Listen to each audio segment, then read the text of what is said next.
Halo, selamat siang, salam sejahtera untuk kita semua. Karena agak sulit untuk masuk menggunakan aplikasi Zoom untuk kita live streaming, sehingga untuk mengatasi hal tersebut, saya akan mencoba untuk membuat video pembelajaran dengan menggunakan Zoom ini. Apa kabar semua kelas 12 IPA? Apakah sehat-sehat?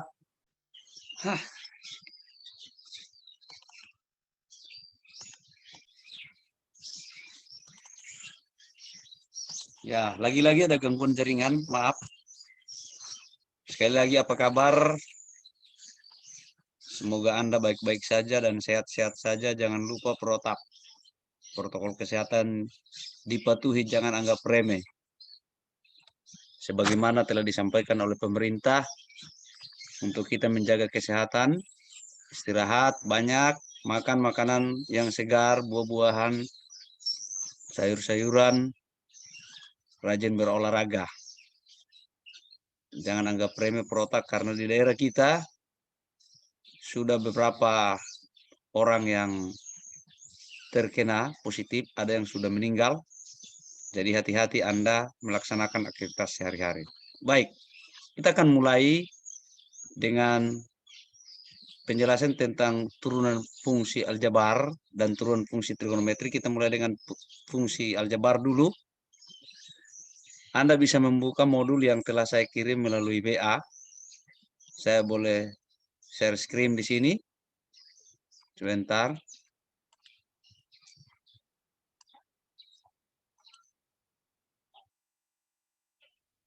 Saya akan buka share screen-nya.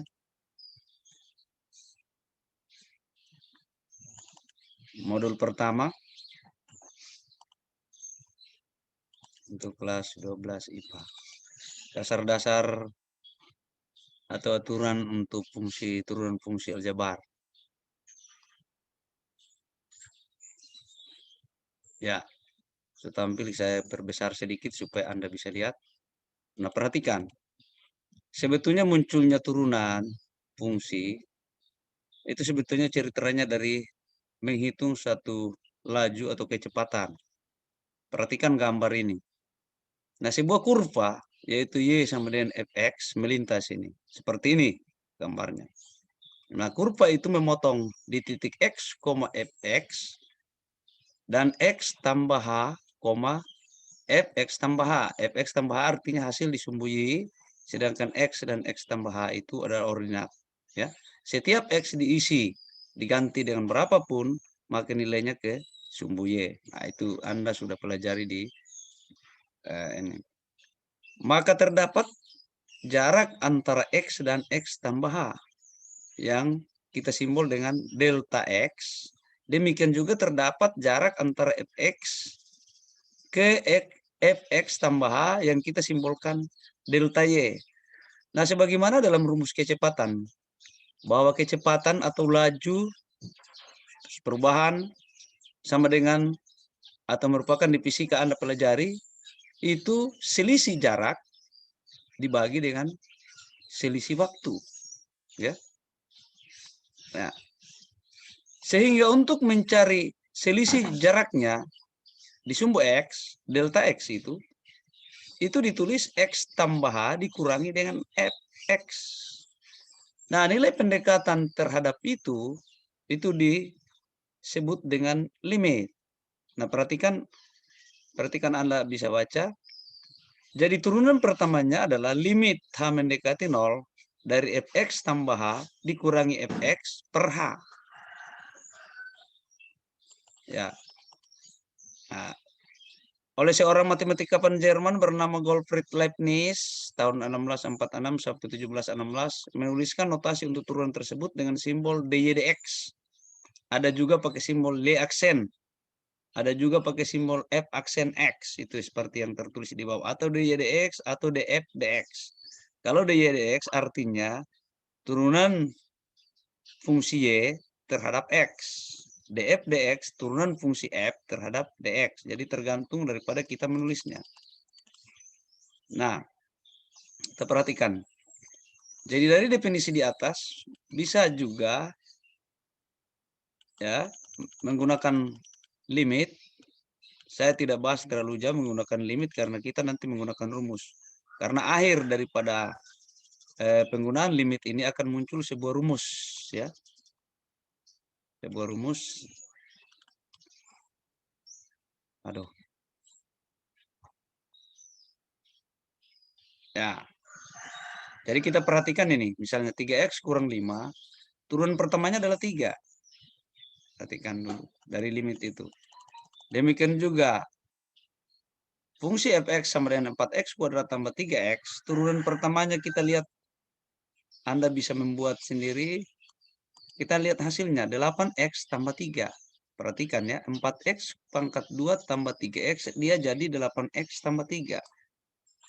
Lanjut, nomor C, x pangkat 3 kurang 2x. Kalau dibuat dasar turunan yang menggunakan limit, hasilnya adalah 3x pangkat 2 kurang 2. Nah, apa kesimpulan yang kita peroleh dari turunan fungsi dengan menggunakan limit ini? Akan kita simpulkan dalam satu bentuk rumus. Nah, sekarang perhatikan. X pangkat 3 kurang 2x. Dia jadi 3x kuadrat kurang 2. Maka berarti bahwa kita lihat pangkatnya berkurang 1. Sedangkan nilai yang dipangkatkan ini dijadikan perkalian di bawah. Ya. Kalau 2x, kenapa jadi 2? Nah, ini kan x pangkat 1, dikurang 1 ya x pangkat 0. X pangkat 0, 1. 2 kali 1 ya 2. Seperti itu. Nah, perhatikan. Jadi akhirnya kesimpulan daripada pembahasan rumus limit itu menyimpulkan menjadi sebuah rumus seperti ini. Jika fx sama dengan ax pangkat n, maka f aksen x atau turunan pertama dari x sama dengan n. N itu pangkat dikali dengan a, x pangkatnya akan berkurang 1. Seperti itu. Nah, ini di bawah. Seperti itu rumus turunan fungsi aljabar. Nah, sekarang jangan terlalu lama di rumus. Kita langsung saja lihat contoh soal berikut. Ya. Misalnya soal A, fx sama dengan 4x pangkat 3 kurang 5x pangkat 2 tambah 6x kurang 2. Kalau Anda sudah tahu, Anda bisa langsung tebak saja. 3 kurang 1 berapa? 2 kan?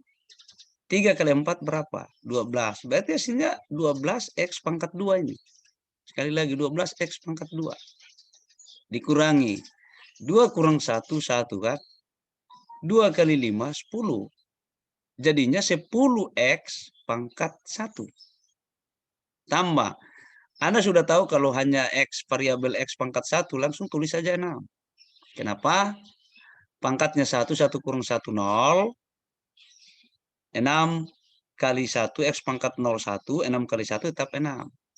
Nah, sehingga kalau kita lihat, turunan pertama dari 4x pangkat 3 kurang 5x kuadrat tambah 6x, kita lihat di bawah ini. 12x pangkat 2 kurang 10x tambah 6. Ya. Jadi yang ini perhatikan. Kalau Anda hubungkan dengan soal di atas, cuma begini saja. 3 kali 4, 12. 3 kurang 1, 2. Jadinya 12x pangkat 2. Oke, adik-adik sekalian, sudah paham? Jika Anda sudah paham, Anda bisa melihat kelanjutan soal berikut ini sampai pangkat pecahan. Kalau pangkat pecahan, ingat penjumlahan dan pengurangan pecahan. Ingat kembali itu. Ya. Ingat kembali pengurangan dan penjumlahan pecahan. Itu rumus dasar yang pertama. Nah, kalau soal seperti ini, nomor 3 ini, bagian A, per ya pecahan, Anda bisa jadikan kali. Yang Anda ingat bahwa pecahan ini, ya, pecahan ini, itu kalau kita jadikan pangkat naik ke atas, dia jadi pangkat negatif. Jadi kalau per pangkat positif, maka dia jadi kali jadi pangkat negatif. Jadi jadinya seperti ini. Ya, ini. 2 per X pangkat 3, kita tulis kembali ini, ya. Jadi di atas ini, nomor A ini, kita tulis kembali supaya gampang untuk sesuaikan dengan rumus turun fungsi, ya. Kita tulis kembali 2 per 3X ini, X pangkat 3 ini menjadi 2X pangkat min 3. Kemudian 4 per 3X pangkat 6, kita jadikan 4 per 3X pangkat negatif 6. Ya, untuk bilangan konstan, ya, atau koefisien X-nya tetap dia di per-nya di bawah, jadi penyebut. Kurang 2X pangkat 2 per 3, dia kita jadikan 2 per 3X pangkat 2. Kenapa di sini tetap positif? Ya, karena dia pembilang. Ini 2X pangkat 2 pembilang, bukan penyebut. Kalau diandaikan penyebut, X pangkatnya itu berarti harus dirubah pangkat negatif. Demikian juga 5X per 2.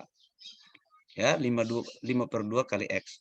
Sehingga kalau kita mencari turunannya gampang saja. Negatif 3 kali 2. Negatif 3 kali 2 kan negatif 6. Negatif 3 kurang 1. Dapatnya negatif 4. Berarti hasilnya di sini negatif 6X pangkat negatif 4. Kita lihat di bawah. Langsung lihat jawabannya di bawah. Ini nih. Yang di bawah sudah dirubah menjadi pecahannya ini. Negatif 6X pangkat negatif 4. Ya. Selanjutnya yang berikut kedua, yang ini. 4 per 3X pangkat 6. Negatif 6. Berarti negatif 6 kali 4 per 3. Dapatnya berapa? Negatif 8. X pangkat negatif 6 kurang 1 dapat negatif 7. Kita lihat lagi. Nah, ini. Negatif 8X pangkat min 7. Dan seterusnya yang berikut-berikut, Anda sudah tahu. Nah, kemudian soal tentang akar. Akar ini telah kita pelajari di kelas 10 bahwa akar ini bisa ditulis dalam bentuk pangkat pecahan. Kalau pangkat akarnya tidak ditulis di sini, ini tidak ditulis, ya yang di sini tidak ditulis itu berarti akar pangkat 2. Nah, sehingga akar X pangkat 3 ditulis X pangkat 3 per 2 tambah 3 kali akar X pangkat 5 berarti ditulis X 3X pangkat 5 per 2 kurang. Akar pangkat 3 dari X pangkat 4 ditulis 2X X pangkat 4 per 3. Jadi pangkat pecahan ini 4 pangkat di dalam tanda akar, 3 akar pangkat akar ditulis 4 per 3. Nah, selanjutnya ya sebagaimana rumus turunan, Anda gunakan rumus turunan, pangkatnya dikurangi 1, baru yang dipangkat itu dikali dengan koefisien. Nah, ini X pangkat 3 per 2. Turunan pertamanya, tulis 3 per 2, yang merupakan pangkat ini. Ini nih. Ini pangkat 3 per 2 ditulis. Ini kan 1 koefisien X-nya. Jadi 3 per 2 kali 1, 1 tidak perlu ditulis. X pangkat 3 per 2 kurang 1. Jadi berkurang pangkatnya. Kalau X pangkat 3 per 2 kurang 1 berapa itu anak-anak? 3 per 2 kurang 1 berapa? Dapatnya. Atau 3 per 2 kurang 2 per 2 kan? Berarti dapatnya 1/2 kan ini. Berarti hasil di sini 3 per 2 X pangkat 1/2. Ini. Ini hasilnya di bawah ini. Lanjut 3 kali 5 ya. Kalau ada koefisien ini, boleh kita kalikan langsung. Boleh juga Anda tulis saja begini. 5 per 2 kurang 1, koefisiennya 3 ini yang sana nih. Dikali dengan 5 per 2 pangkat ini. Ya. Dikurang lanjut. Nah, hasilnya coba kita lihat.